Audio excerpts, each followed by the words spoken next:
Welcome, welcome, welcome. We are about to get started. So, I want to give folks an opportunity to get into the room, get on in the room, get on in the room. Welcome, welcome, welcome. Hey, everybody, Lottie Dottie, and everybody.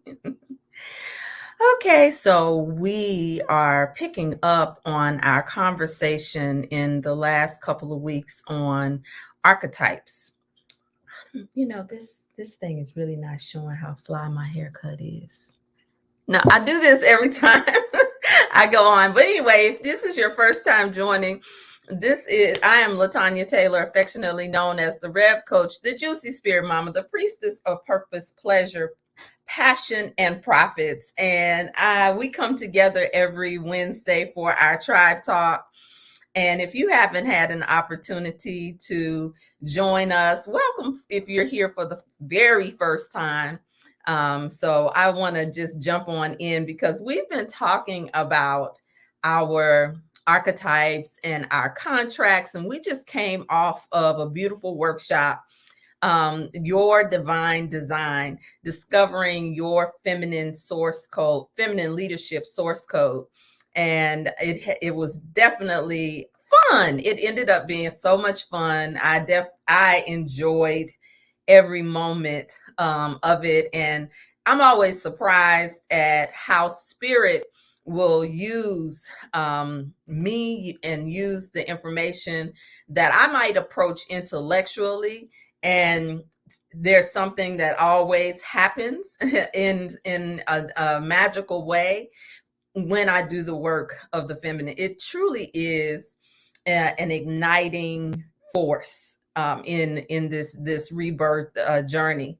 So if you are here, hold on. I won't be too long. I'm gonna just jump in because I'm still floating off of our week. If you want the recording, it will be up and available in the Rebirth 360 store. So I want you to let me know if you want it. I'll make sure you get the link, or you can always go to my link in my bio to find out what's available by recording, self-study, or any type of digital offer.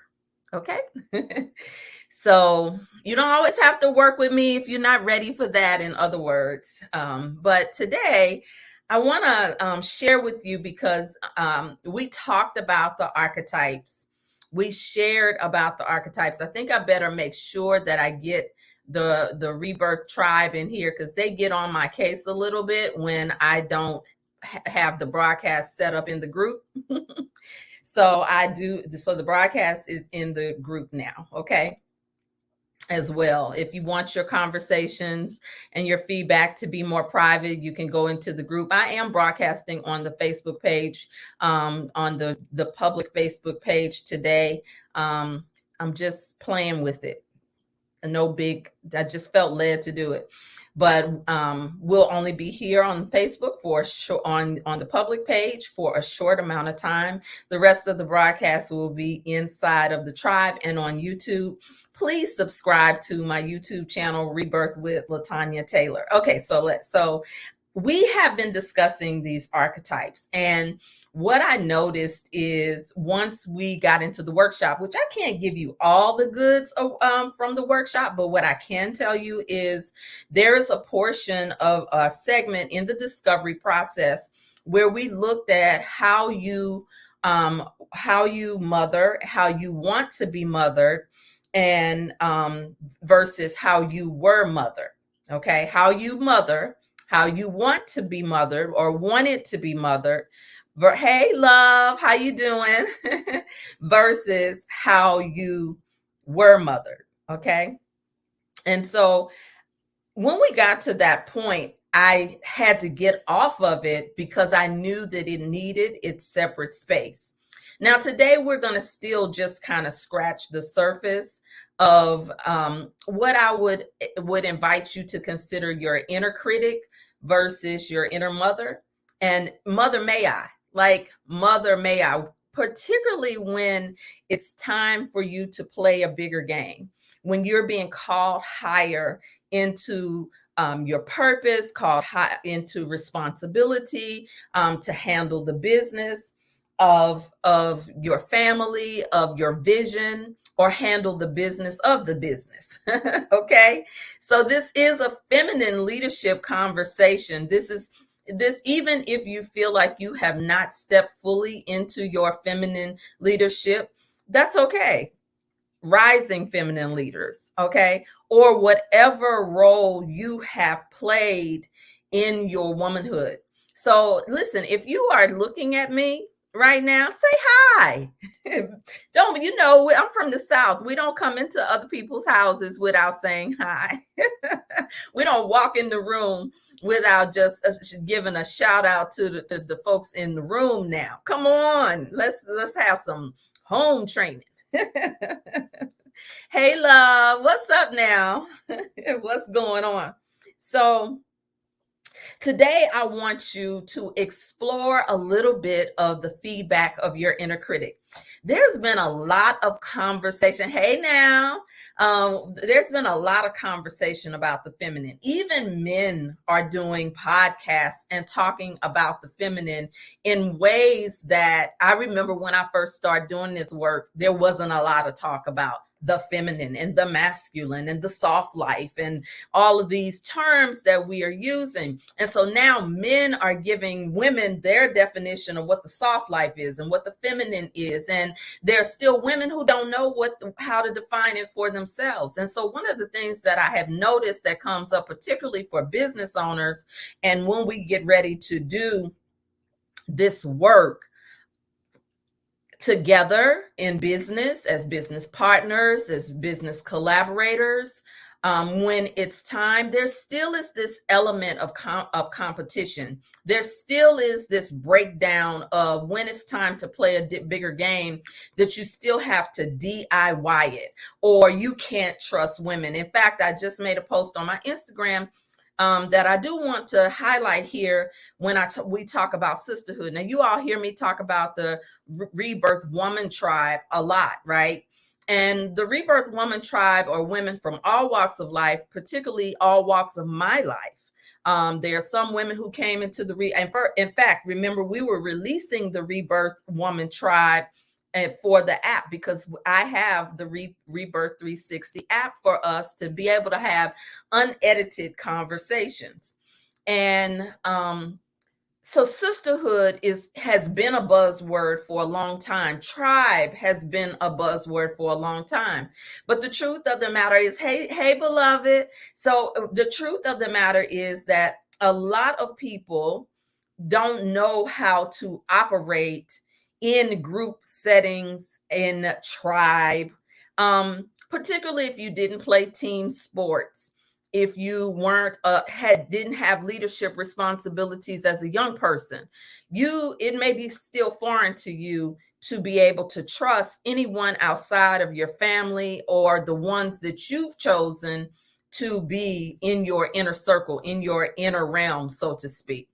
So we take for granted sometimes as leaders, and those of us who convene and call people together, that we're all on the same page. So then when there's breakdown that happens in these tribes and in these groups, it sometimes how we handle it is a reflection of our leadership, a reflection of our ability to manage conflict, right? So this thing called sisterhood is really interesting, because the way I see sisterhood and the way I've been trained and the way I've been have experienced it is that it is a responsibility, not a burden. Sisterhood is a responsibility, not a transaction. And we have a lot of millennials who have been chasing the bag, and they're millionaires, and they're getting it. They're six-figure heirs. And they are out here getting it.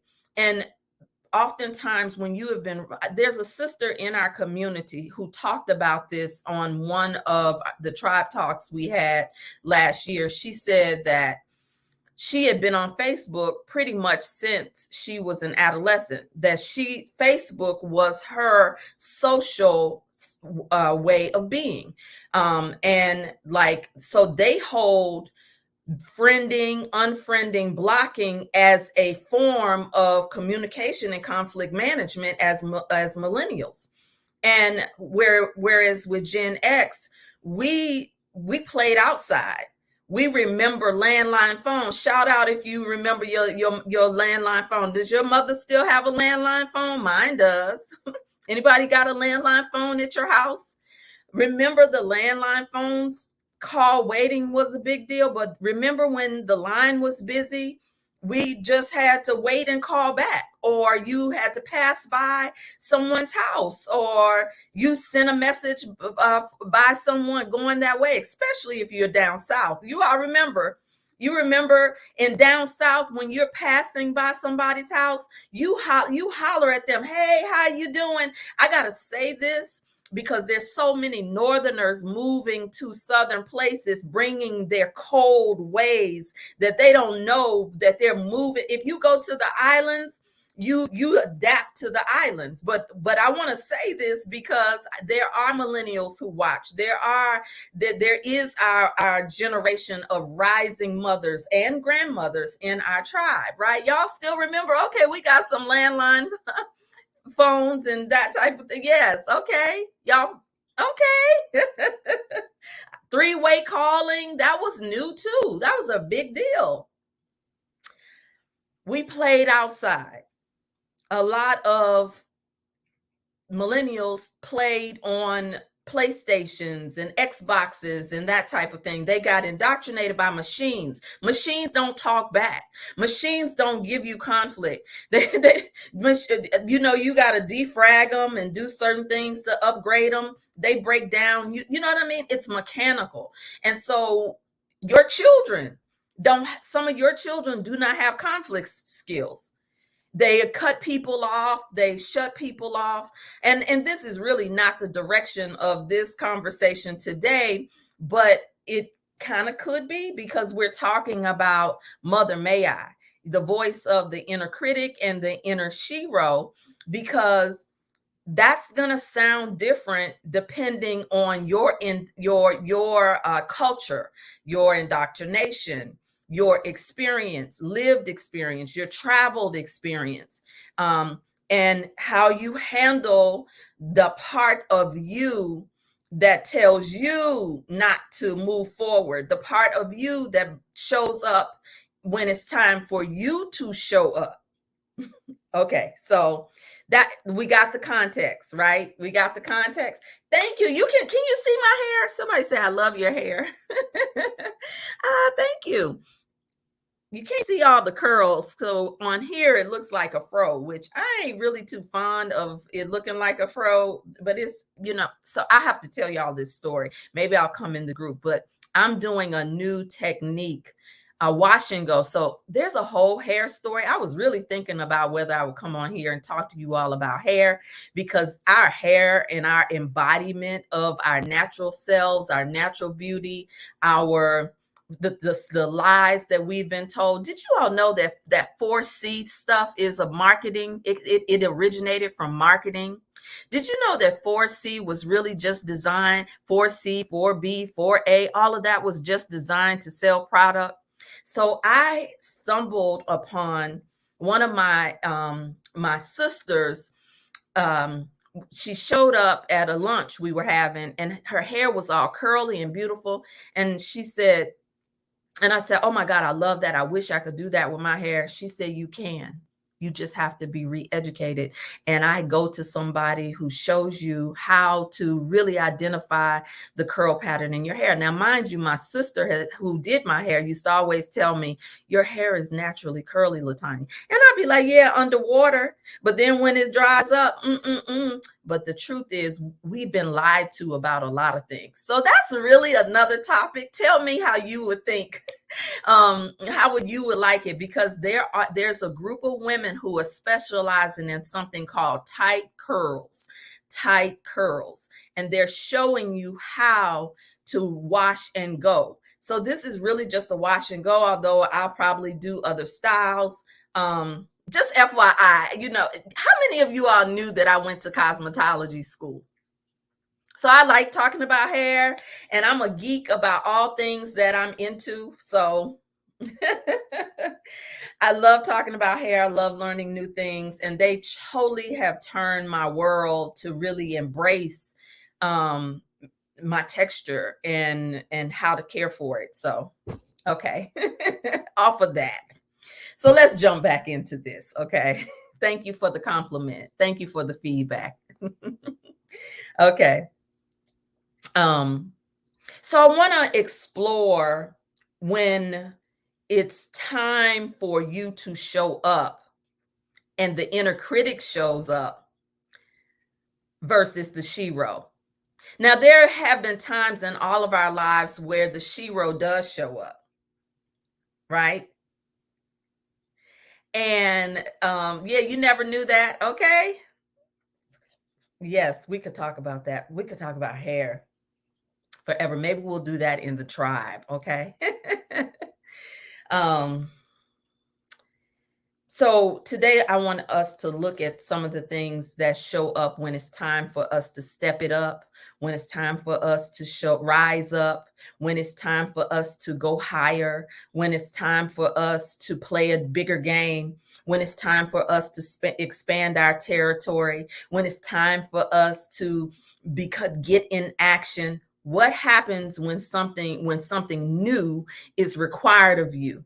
One of the things that I talked about in my Instagram stories, I said, we love to talk about having boundaries and saying no. You got to learn how to say no, but we don't. And I've done a whole year series on the sacred yes and living in our sacred yes. Right?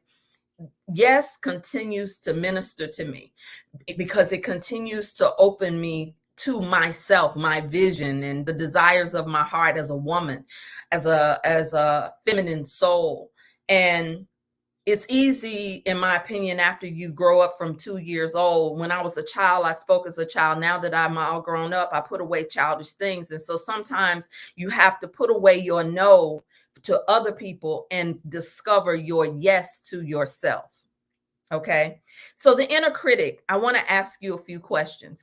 Will you agree to answer in the comments? Will you agree to answer? Or are you just going to look at me? Are you going to look at me? Mother's Day is coming up. So I really want to lean in on as this season approaches. Thank you. Fist bump to you who answered yes. Yes. Okay. Yes. Thank you. Mother's Day is approaching. Yes, all right.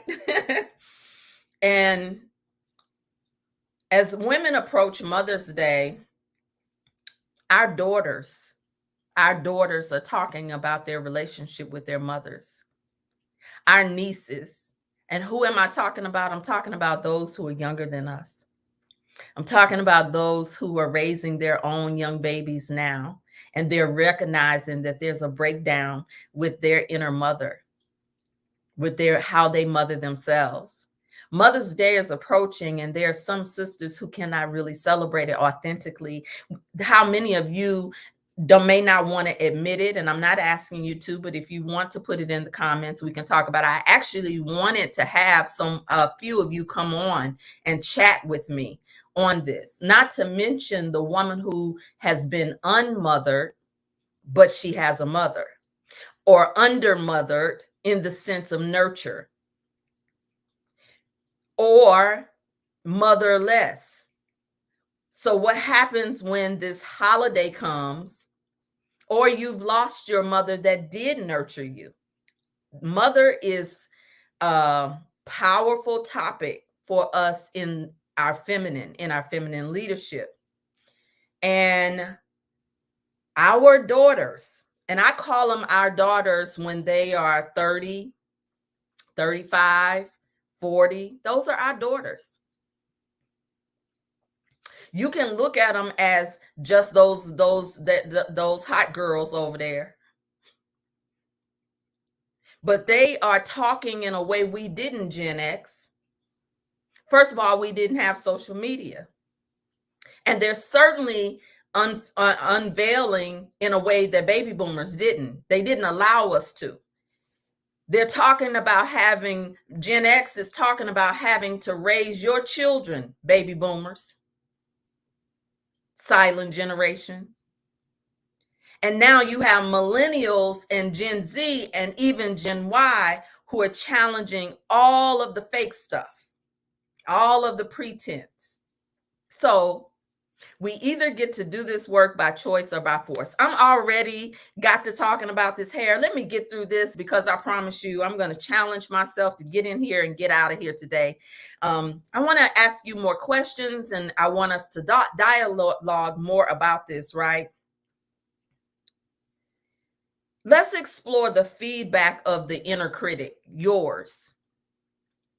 Is it your voice? Is my first question. Is the inner critic's voice your voice? What do you hear when you decide to go for more or try to go for more? What do you hear? What narrative is the loudest when and if you experience loss? You don't win, or you don't it doesn't come easy. What happens to you? What's your go-to?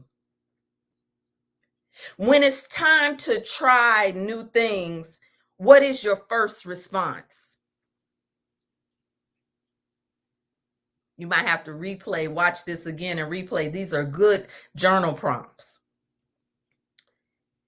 When it's time for you to be seen and be heard, what is your expectation around what is going to happen? When it's time for you to be seen, when it's time for you to play the bigger game, to show up, or to tell the truth, to ask for what you need, to resolve a conflict,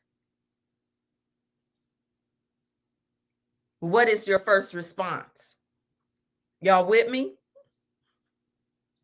The bigger game you play can trigger you or it can activate you. And I'm not just talking about the natural impulse of fear. I want you to consider your relationship with fear, though, because the messages you heard from the previous question takes you further beyond the fear, or whether the fear paralyzes you, stops you, or even judges you, because fear is natural. But who modeled for you how you respond to the natural impulse of fear? They say, feel the fear and do it anyway. During these times when more is required of us as feminine leaders, or new is calling, how do you mother yourself? How do you mother yourself? Do you mother yourself the same way you were mothered? Or do you mother yourself intentionally different?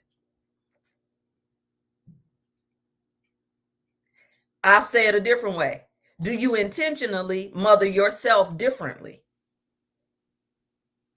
Have you made a conscious choice and decision, or are you still operating on automatic and unconscious knee-jerk reactions based on the voices that are the loudest in your head, the inner critic or the Shero? How did you find your Shero? When did you find your Shero? Or is it still the inner critic that's managing the little girl? Can you agree that all of us have, I don't care how old we are, 50s, 60s, 40s, 30s, we all have a little girl inside of us, and she needs our attention. Yes?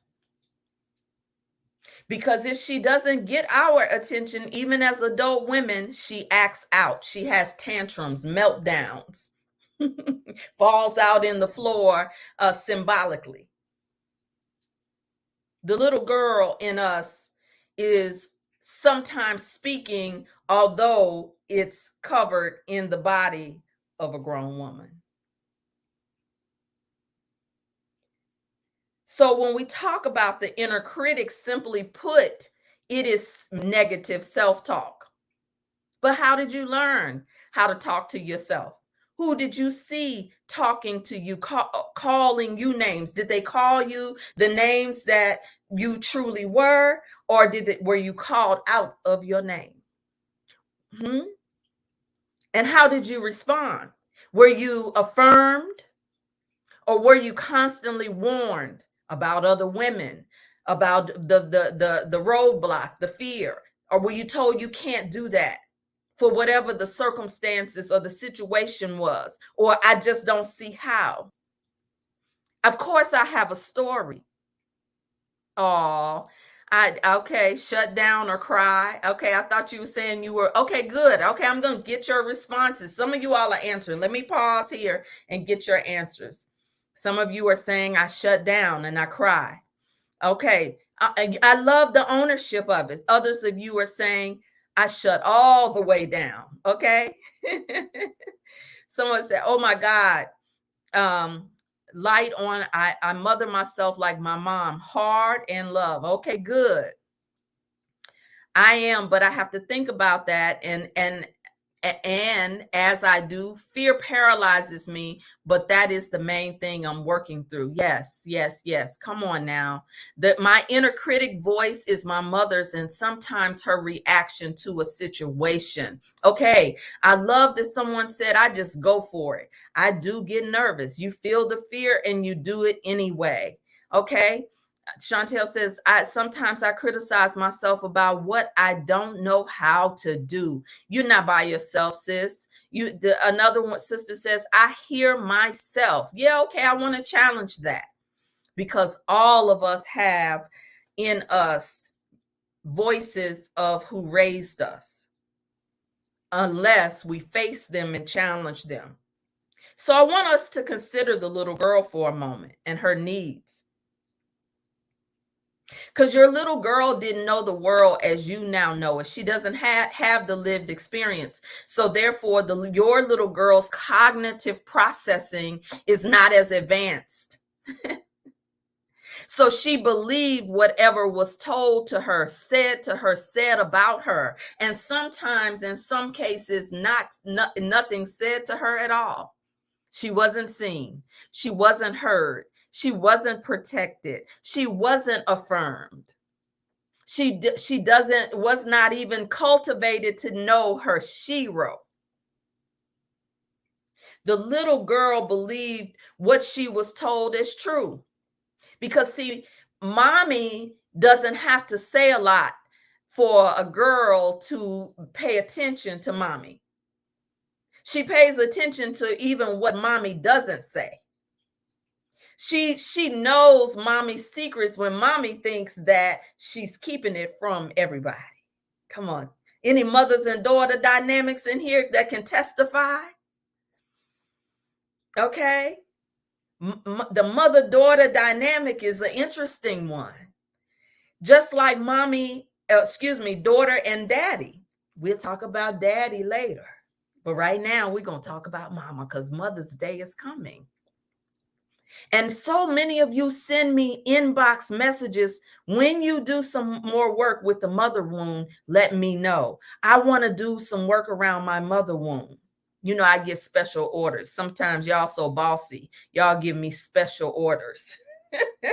Not knowing that you're waiting for some special type of class, but we do the work in the juicy process, because there's no way to unleash your feminine and not deal with the mother wound or the mother block or the unconscious mother dynamic, mother-daughter dynamic. Oh, we deal with this. Even in our freeing ourselves and redefining our womanhood on our own terms in the juicy process, there's no way to avoid mother or daddy. So those of you who made the special order, it means that sometimes you got to put a little skin in the game. So let's keep going. The little girl Have you ever cleared yourself of what she absorbed or possibly regurgitated? Have you cleared yourself of what she absorbed or regurgitated? How many of you hear yourself saying to your children the same thing that was said to you? Hell, you could even be raising a dog or a cat. Not to put that, so don't get offended, because but I know we call our children kids, but when you calling them kids, you calling them an animal. But I learned that a long time ago from a wise elder. Don't call them kids; they're children. And some of you are calling your adult offspring, still calling them children, but they are all grown up. And you don't have not even redefined the relationship between your role as mother and their role as adults. Somebody said this is deep, but I ain't really trying to go that deep today. I'm just asking you some questions. But mother, it goes in the deep-ish box. When we talk about the little girl, she may not have always been compliant. Did she rebel? The teenager, did she rebel? She may not have always gone along with it. When she heard no, it meant yes to her. When she heard don't, it meant go. So the little girl has information for you as the adult woman. Yes, yes. The question that you have to answer for yourself, maybe these are journal prompts, is she still in charge? Your inner child needs your inner adult voice and discernment and feedback even today, because that can determine how you celebrate the mother inside of you, whether you need the voice of the inner critic to move you to the next step, or does the inner critic show up to slow you down? I certainly have had moments where the inner critic shows up to slow me down. The way my inner critic will show up is sometimes when I don't want to get it wrong. So it sends me into perfectionism, and I want to get it right because I don't want to get in trouble. That program can still be operating. We call it the good girl program. I can speak on that. Or some of you who say you just do it. You don't really give a care what anybody thinks. So you end up having to go back over it. Do you all know that these are archetypes of mother, archetypes of daughter, even? It's okay. Another word, though, for inner child in the realm of psychology is the subconscious mind. The subconscious mind. That's really what we're talking about. How we have stored information in our subconscious mind. And sometimes you don't know until life happens, until circumstances come, or you have an invitation to take the Shero's journey. The Shero's journey is a calling to do something different, to heal, to break free from the life that you have been living into some other space and time that's sometimes just a vision, just a dream, just a desire. In order to silence the inner critic, though, you have to allow the inner voice of the adult to be louder than the inner critic. But is that voice of the adult healed, whole, free? So here's a few things that I want to leave you as I close out today. Mother, may I? Inner critic or Shero? Because we're in a season, remember, we're in the year of the 7, which is mother energy as well. It is inner voice exploration. It is inner journey. It is inner healing. It is inner so that you can do the work necessary for the next year that's coming, that's going to be blooming from the seeds you plant in this year in your garden? Is it fertile? Are you a hydrated woman? Are you dehydrated in your womanhood, in your life, in your affairs? Hydration. So I want to leave you with a few things. Your mother's truth may not be and doesn't have to be yours. But when you reject it, resist it, and deny it, you end up rehearsing it in your own life over and over and over again, recycling. It's okay to be different and allow your daughters to be different without labeling it as some type of rejection. You don't even have to take on the moniker of you're rejecting your mother because you say, I don't want to be like her. How many of you have said, I do not want to do that? I don't want to be like my mother. And how many of you have told the truth that, damn, I'm just like my mother when it comes to that? How many can you accept? I can look in the mirror and see my mother in times where I couldn't. I sometimes have to laugh at myself. My husband calls me out on certain things. Oh, and woo, if he wants to piss me off real good, he'll call out the stuff that I really don't want to do, like my mother, and he'll say, "You sound just like your mama on that." And I'm like, "No, I don't." But when I go use my tools, instead of resisting and fighting back and giving mouth, when I use my tools, I can say, okay, what's that about? What's going on here? Okay, can I keep going?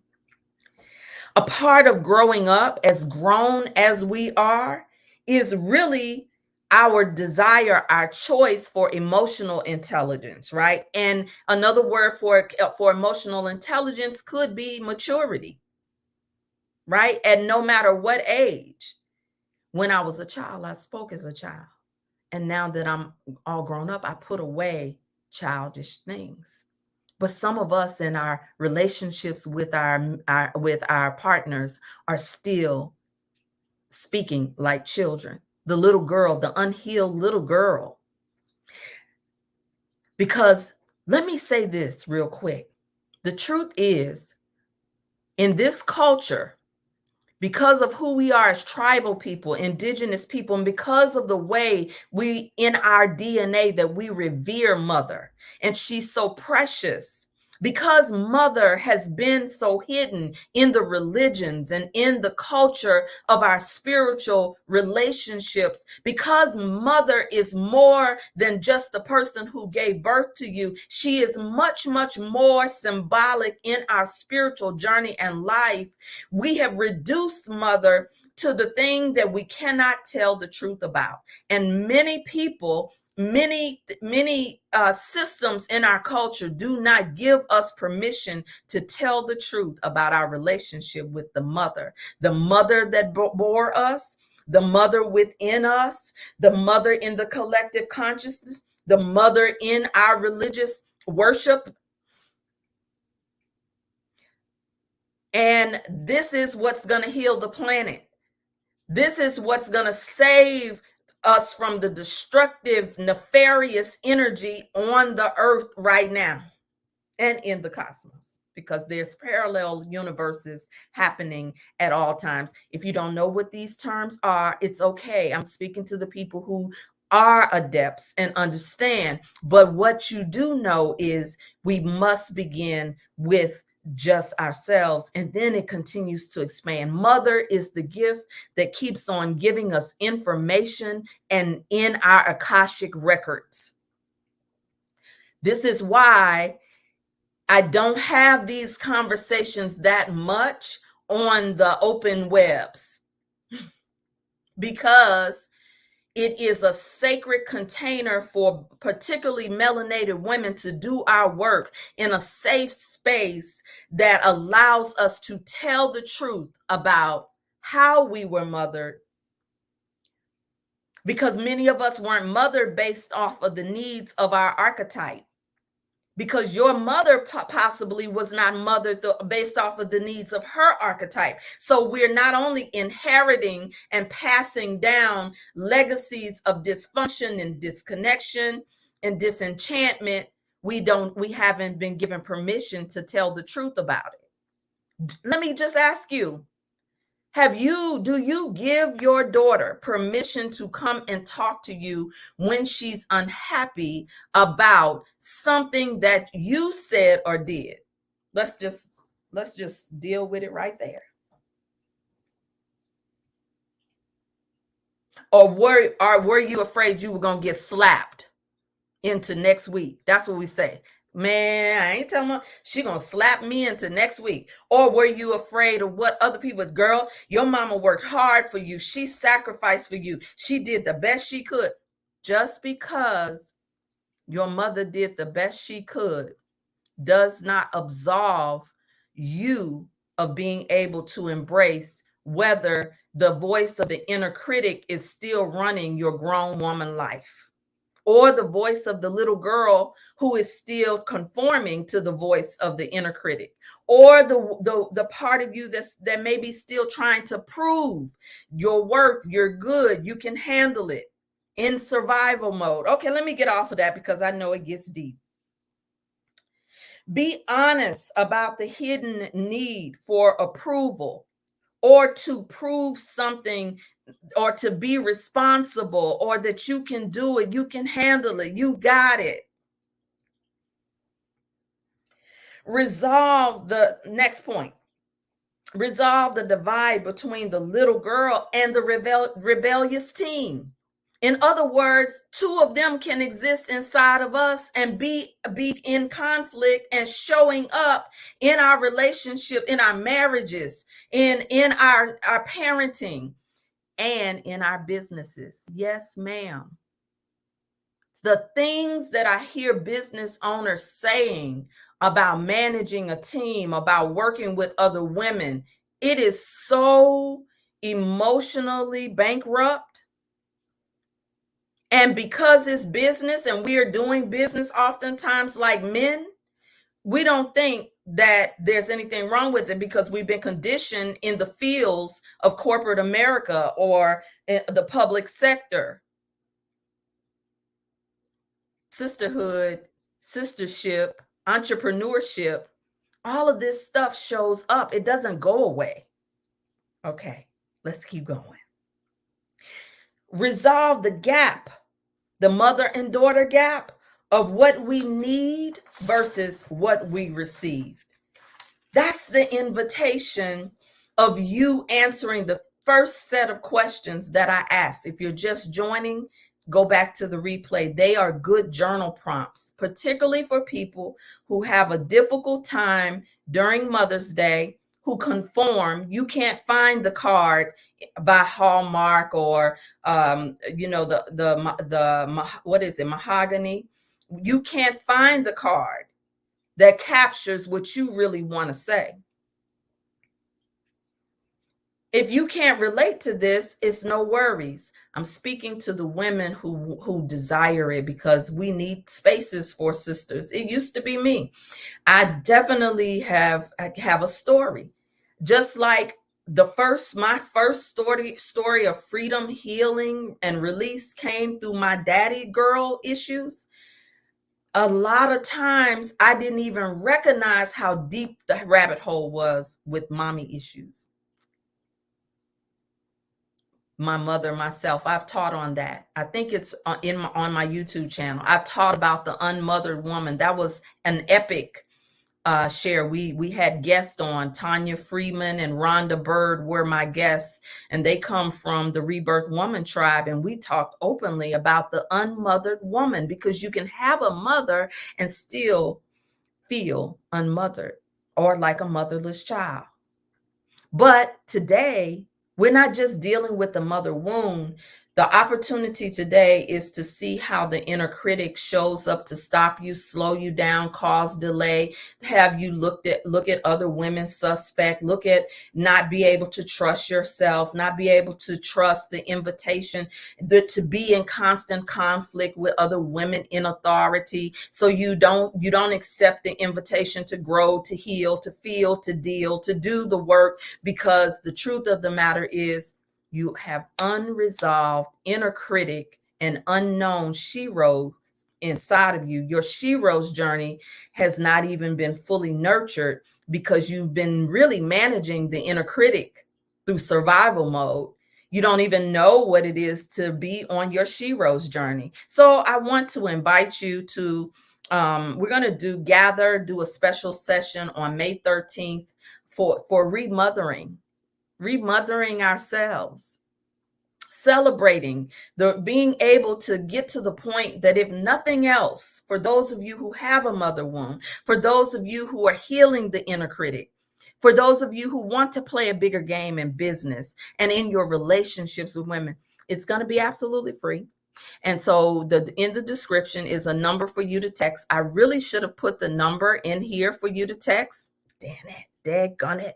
Let me see if I can grab the number really quick and share it with you all so that you can text the number, because it is 833-594-3112. Somebody type that in there for me and I'll capture it. 833-594-3112. Text Rebirth 360 to 833-594-3112 to receive the invitation to the special session. Somebody got that for a sister? Thank you so much. I can't see your name. You got it. Let me see. Let me make sure. Let me make sure you got it. 833-594-3113. Yep, you got it. Text Rebirth 360 to this number to be invited for May 13th. 13th is the number of the mother, of the feminine, but it's a certain kind of feminine. So on that day, we'll even explore that as well. So I love you. There's nothing you can do about it. Thank you for all that joined. Again, if you joined and wanted to sign up for your divine design, that workshop session will be available for purchase. Let me know. If you want it, I'll make sure you get the link when it goes up, or you can go directly to the Rebirth store. And let's get ready. Let's get ready to move the inner critic, turn the volume down on the inner critic so that we can all move along on our Shero's journey and attract sisterhood and friendship and others who are on their Shero's journey. There's nothing worse than a woman who lives and is managing her the inner critic more than she is on that Shero's journey, because Shero's beget other Shero's. So let me capture some of your comments as I close out. You said that card thing is difficult for me. I never find what I want to say that makes sense. Yes. And I honor that. And I honor you for sharing that. I give my daughters permission to speak and be open, but it cuts like a knife sometimes. But I always let them know what I'm working on with the self. Congratulations. Giving daughters permission to really be able to call you on your stuff, that it can call you up. It can call you higher, right? And you don't have to be apologetic either. I don't have your name. It says, my grandma was disabled, so my mom doesn't connect well. So she had to raise her brothers and sisters at a young age. So I don't blame her, because her mother didn't know how to mother herself. Yes. So I want us to say, this is not about blame. This is about dealing, feeling, healing, and dealing. So when we talk about our telling the truth does not mean blame. Telling the truth does not mean criticism. So you do not have to protect the reputation and the identity of your mother and her intentions by saying, I don't blame her. That's another space of escape that we go. But it is an opportunity for us to deal with what I said, how you were mothered versus how you wanted to be or what you needed. And that's an archetypal conversation. And I do this when you also do the full chart reading. We look at this in your chart reading. I deal specifically with this for in the chart, in your chart reading. So all right, Chantel said, feeling, healing, and dealing. All right, Mignon in the house. Thank you, thank you, thank you. All right. So I love you all. Oh, wait a minute. There's another one from Chantel. Yes, the unhealed little girl gets called out these days. Spirit is speaking. Okay. I feel like I do see my mother and myself, and it bothers me sometimes. It bothers a lot of us, honey. You are not by yourself. Don't feel bad. Don't allow anybody to guilt you, and don't allow anybody to should on you. That don't even should on yourself. Stop shoulding on yourself when it comes to this conversation about the inner critic versus the Shero, because in there is your mother may I. Your mother may I, I'm going to close this out. Your mother may I is going to come from you. I love you. There's nothing you can do about it. Make sure you text that number, and it's in the description if you come back to it, so that you can text Rebirth 360 and be invited to the free special session. Love you. See you on the other side. Ciao.